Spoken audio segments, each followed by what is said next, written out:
Que la paix soit sur vous, les Gaulois et les Gauloises, courageux résistants à la dictature sataniste qui bientôt ne sera plus mondiale mais locale.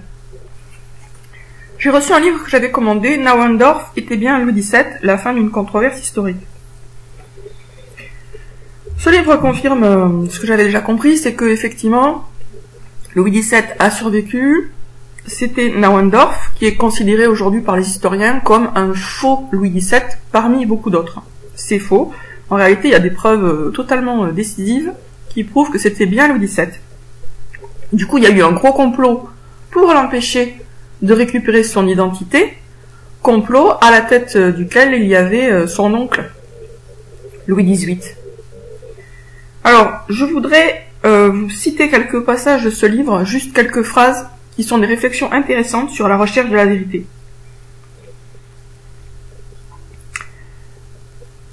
Chercher le vrai est une chose parfois difficile et qui demande un peu de courage et une parfaite loyauté. La route de l'incertain est beaucoup plus accessible, du moins pour un temps. La principale indication qu'une chose est vraie est que tout ce qui se présente de nouveau la confirme. C'est le contraire pour le faux. C'est-à-dire que quand on trouve la vérité, bon, au début on n'en est pas sûr, mais on continue à enquêter et on découvre de nouveaux éléments qui confirment ce qu'on a compris. Quand on croit un mensonge, par contre, si on continue à enquêter, on va trouver au contraire des éléments qui vont en sens inverse et qui rendent l'hypothèse de plus en plus fragile. Je vous donne un exemple. J'ai parlé dans une précédente vidéo de la théorie selon laquelle Jésus aurait passé du temps en Inde ou au Tibet.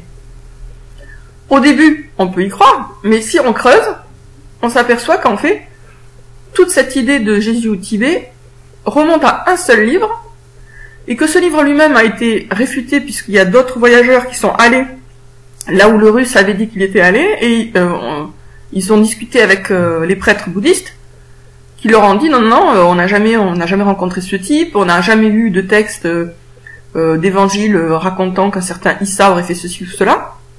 Donc en fait, plus on creuse, plus on s'aperçoit que c'est faux, et que le point de départ n'est vraiment qu'un mensonge, un gros mensonge.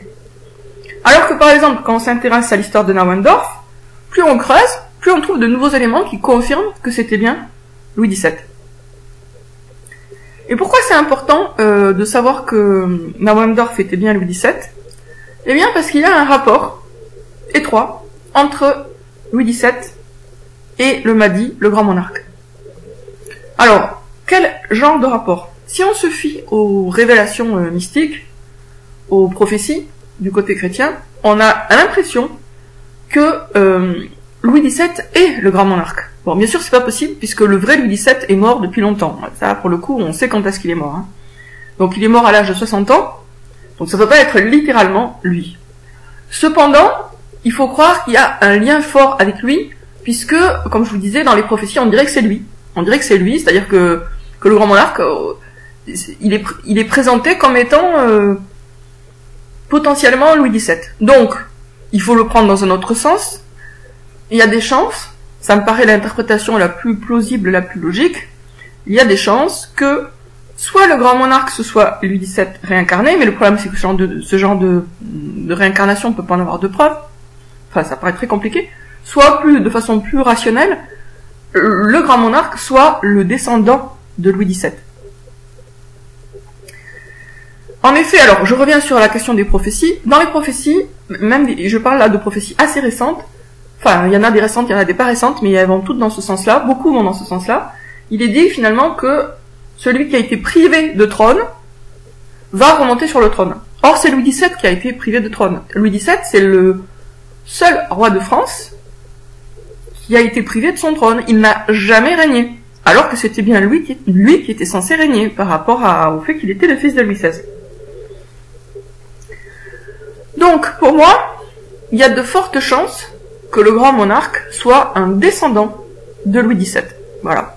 Ça me paraît en tout cas très logique, et je le dis sans arrière-pensée de prouver quoi que ce soit, puisque mon objectif c'est juste de connaître la vérité, de la faire connaître. Donc ça c'est juste un raisonnement que je me tiens et que je vous tiens.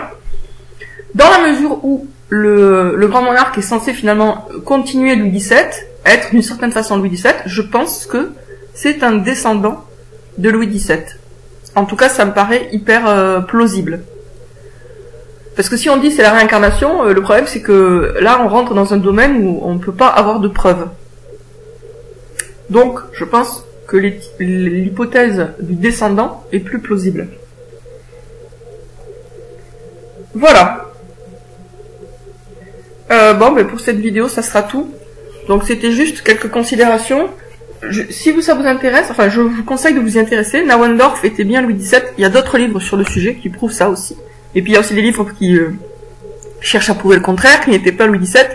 Parce que bien sûr, c'est pas à l'intérêt ni des révolutionnaires, ni des républicains, on va dire, ni des descendants de Louis XVIII. Donc en fait, il y a pas mal de monde qui sont intéressés à faire croire que Louis XVII est bien mort en prison. Sur ce, je vous dis à bientôt les amis.